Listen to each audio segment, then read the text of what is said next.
వెంటొస్తానన్నావు వెళ్ళొస్తానన్నావు, జంటై ఒకరి పంటై వెళ్ళావు.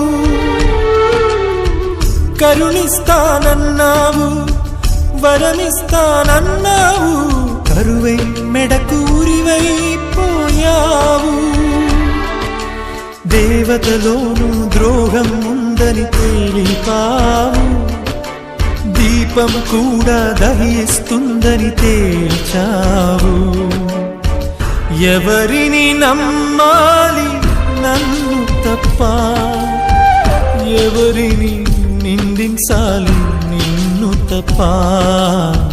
నువ్వంటే ప్రాణమని, నీతోనే లోకమని, నీ తోడే లేకుంటే బ్రతికేది ఎందుకని.